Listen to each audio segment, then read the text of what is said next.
We come together tonight as a central community to mourn, to pray, to reflect, and to find glimmers of hope and connection amidst the chaos and suffering.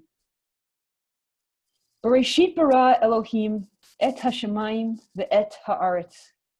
In the beginning, when God began to create heaven and earth, and the earth then was welter and waste and darkness over the deep, and God's breath hovering over the waters, God said, "Let there be light," and there was light. And God saw the light, that it was good. And God divided the light from the darkness. And God called the light day, and the darkness God called night. And it was evening, and it was morning, the first day. I begin with Genesis because this dark time in the life of our country calls us to go back to the beginning of life, the beginning of the human story, and the foundation of our American story as well. Life emerges in the Torah as a precious gift of the divine. God breathed life into the first human beings. But in the very same Torah portion, life is taken. Abel's sacrifice is accepted by God and Cain's is not. Cain is angry and he strikes Abel down. The first murder in biblical history is a fratricide, the killing of a brother.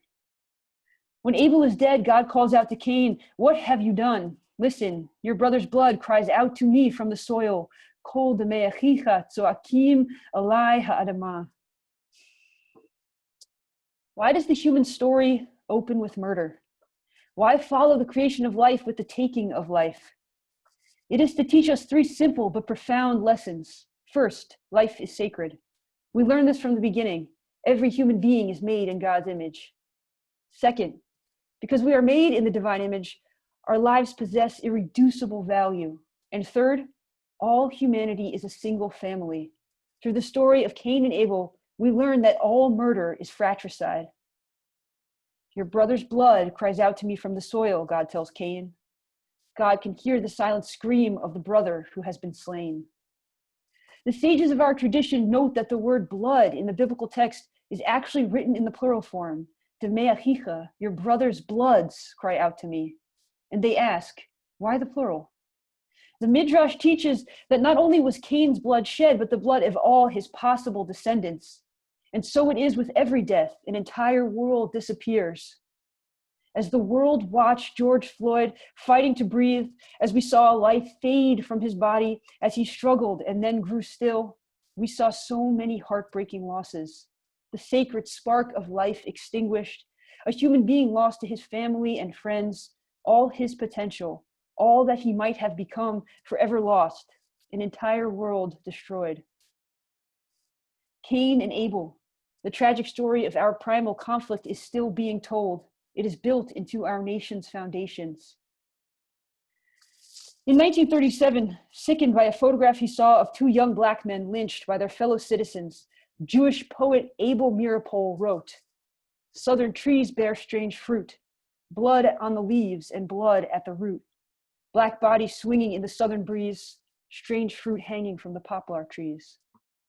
These words, made famous by the immortal Billie Holiday, teach that in a land whose soil continues to be soaked by the blood of the innocent, all of its fruits are polluted.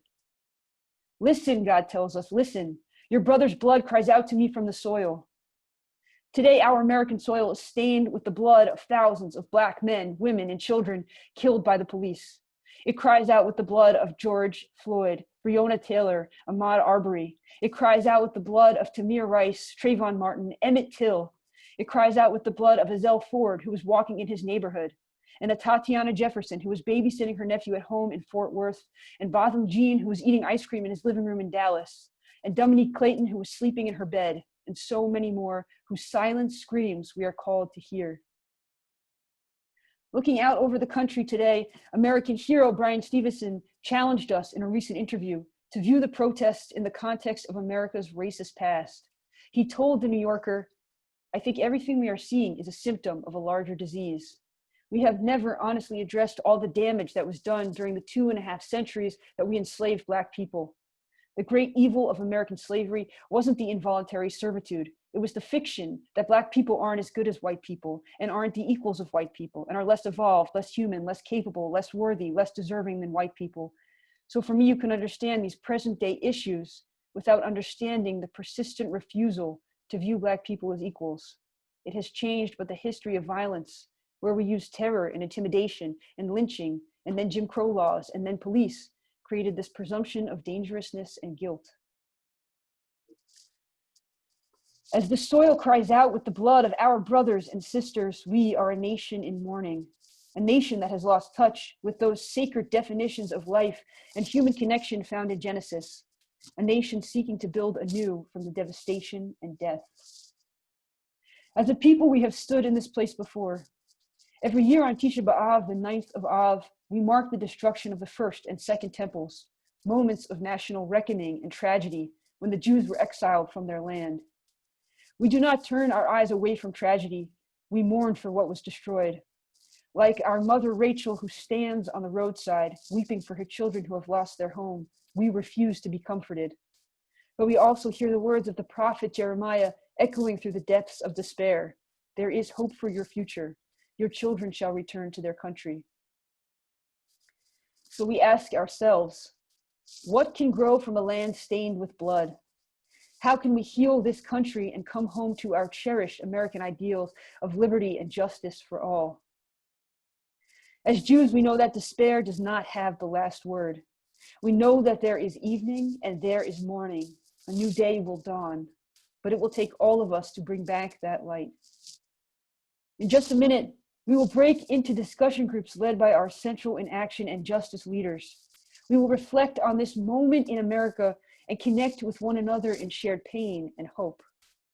We will then join back together for a recitation of the Mourner's Kaddish in memory of those who have died unjustly at the hands of police, at the hands of white supremacy, and a call to action from Rabbi Rebecca Rosenthal and Central in Action co-chair Mari Hinojosa. Tomorrow, you will receive an email from our Central in Action team inviting you to act, advocate, and learn together in community.